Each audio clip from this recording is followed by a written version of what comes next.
Seja bem-vindo, estou de volta aí. E nesse vídeo a gente vai ver mais uma aplicação do amplificador operacional, dessa vez como gerador de PWM. Antes de começar o vídeo, eu vou pedir a você que se inscreva no canal, deixe aí o seu joinha, o seu comentário que ajuda a divulgar, tá bom? Bom, a gente vai ver a geração do PWM com amplificador operacional nesse vídeo, mas em outros vídeos, em vídeos futuros, a gente também vai ver com CI 555 e também com o microcontrolador que já fornece esse sinal aí pra gente, tá bom? Antes de começar a aplicação propriamente dita, com o amplificador operacional, vamos aqui entender como que é um sinal PWM, né? E qual é a utilização dele. Ele é um sinal muito utilizado em fontes chaveadas, para controle de velocidade de motores, luminosidade de lâmpadas, né? Servomotores e assim por diante. Aqui a gente tem exemplos do sinal PWM. Então veja que num dado período T, a gente vai controlar a largura do pulso ligado. Então tem on, off, e a gente vai variar essa largura sem, contudo, variar o período. Isso é uma característica do sinal PWM, não há alteração de frequência, né? Só alteração na largura do pulso. Então esse primeiro exemplo aqui, a gente tem uma onda com 10% de duty cycle. O que significa isso? Que no período T, eu tenho 10% do período no estado ON. Aqui é 50% duty cycle, então eu tenho metade aqui no estado ON e metade OFF. Aqui 90%, então 90% do período ON, 10% OFF. Obviamente, se eu tiver 100%, eu vou ter um sinal contínuo, e se eu tiver zero, não tem nada, né? E o que vai acontecer, a gente já vai ver aqui no próximo quadro, a gente vai controlar a tensão média, né? E, portanto, a potência que a gente está mandando para a nossa carga, certo? Bom, aqui tem a formulinha de como a gente calcula o duty cycle, né? Então, é a largura do pulso dividido pelo período vezes 100. Isso vai dar uma porcentagem, né? A gente vai ver no osciloscópio, né, que isso aqui aparece, esse valor é dado no osciloscópio lá. Quando a gente fizer a parte prática, a gente vai ver que aparece no osciloscópio esse valor aqui. E aqui a gente tem a representação da tensão média através de um exemplo numérico. Então a tensão média vai ser a tensão aplicada vezes o duty cycle. Então aqui nesse exemplo eu tenho um pulso, né, uma geração de pulso, onde eu tenho um pico de 12 volts, tensão aplicada, e eu vou multiplicar pelo duty cycle e eu vou obter a tensão média. Então, nesse exemplo aqui, a gente tem um período de 100 milissegundos, um tempo on de 80 e um off de 20. O duty cycle vai dar 80%, vezes 12, nós vamos encontrar 9,6 volts de tensão média. Obviamente, se eu começar a diminuir o duty cycle aqui, eu vou diminuir a tensão média. E se eu aumentar a largura do pulso, eu vou aumentar a tensão média, controlando assim a potência, como eu falei anteriormente. Aqui a gente vai ver como fazer o offset do sinal do amplificador operacional. A gente viu aí em vídeos passados, né, que a gente conseguiu uma onda no amplificador operacional variando entre mais VCC saturado e menos VCC saturado, né? Mas eu quero uma onda que eu só tenha valores positivos. Aqui é o zero, né? E aqui é o pico. Volta aqui, né? Zero e o pico. Para eu fazer isso, eu vou ter que deslocar essa onda aqui. Ó. Como que a gente vai fazer isso? Eu pego uma configuração inversora e eu coloco um potenciômetro aqui. Eu ponho em cada lado do potenciômetro a alimentação simétrica que eu tenho no amplificador operacional. Então, de um lado eu tenho mais VCC, do outro lado eu tenho menos VCC. Assim como eu tenho aqui na alimentação simétrica. Quando eu tiver com o potenciômetro no meio, é um terra, né? Está no zero. Então eu tenho ele funcionando desse jeito aqui. Potenciômetro no meio, ele fica igual ao nosso circuito amplificador inversor que a gente já viu aí. Se eu, por outro lado, colocar o potenciômetro em mais VCC, no máximo eu vou deslocar tudo isso aqui para cima e vou ter só valores positivos na minha onda. Então eu fiz um offset aqui para cima. E se eu colocar em menos VCC, eu vou descer a onda totalmente como está aqui embaixo. Obviamente, se eu colocar valores intermediários, eu vou ter valores intermediários de posição, posições intermediárias, né? Mas não é o interesse nosso aqui. Certo?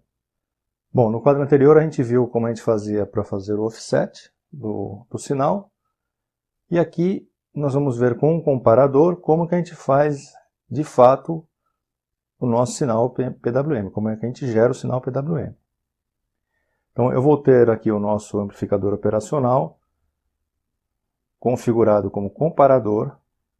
Vamos colocar um potenciômetro, da mesma maneira que o caso anterior, com a tensão simétrica aplicada nele, menos VCC e mais VCC. E vamos aplicar um sinal senoidal aqui na entrada. Então veja, a referência do nosso comparador vai ser dada por esse potenciômetro. E aqui a gente tem o sinal senoidal na entrada do comparador. Vamos recordar aqui como que é o funcionamento desse circuito que a gente já viu. Tem um vídeo aí no canal a respeito disso aí. A gente tem a equação geral do amplificador. Então a tensão de saída é a tensão na não inversora menos a tensão na inversora vezes o ganho, que eu chamei aqui a referência de V1 e a tensão entrada de VE. Então substituo aqui V1 e VE. Então está aqui a nossa tensão de referência dada pelo potenciômetro e o nosso sinal de entrada. Quando a tensão de referência for maior do que a tensão de entrada, né, como é o caso aqui, vamos marcar.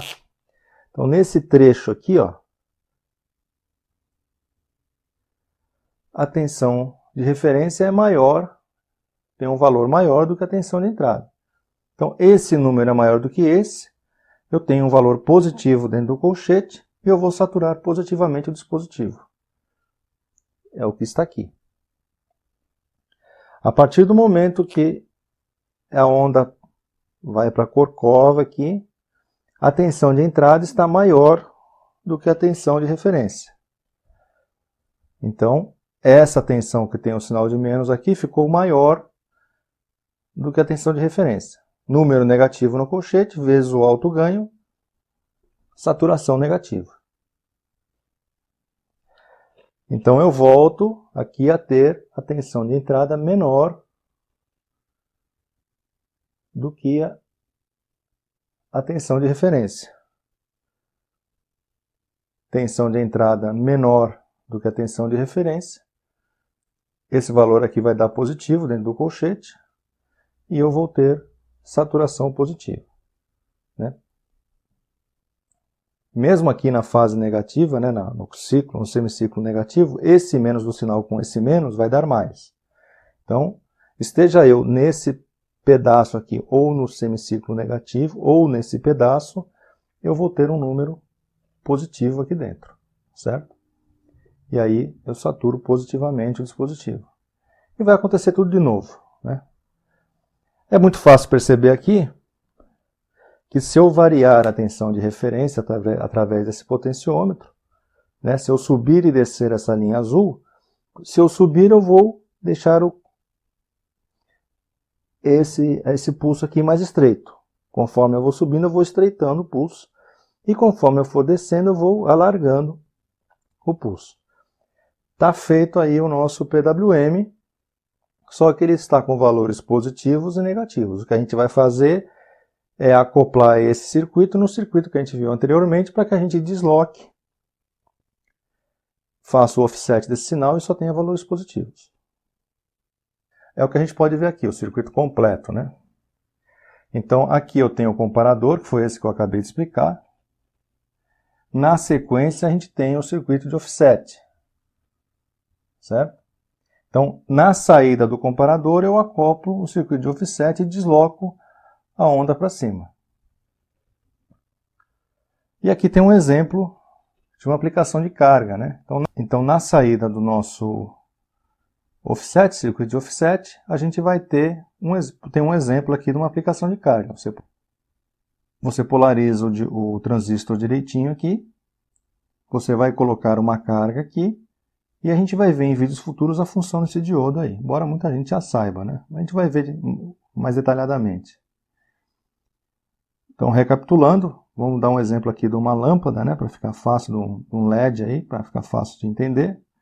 Então vamos supor que eu tenha um LED. Conforme eu vario a largura do pulso, eu vario a tensão média. Se eu diminuo a largura do pulso, eu diminuo a tensão média, eu diminuo a luminosidade do LED. Ao contrário, se eu aumento a largura do pulso, eu aumento a tensão média e aumento a luminosidade do LED. Tudo isso sem variar o período. A gente só varia a largura do pulso. E a gente vai ver isso aí claramente no próximo vídeo de laboratório. A gente vai montar esse circuito aqui e vai testar ele no osciloscópio e vai ver a saída lá. Vamos ver o duty cycle, tudo direitinho. Tá bom? Bom, espero que tenha ficado claro e eu vejo você no próximo vídeo então.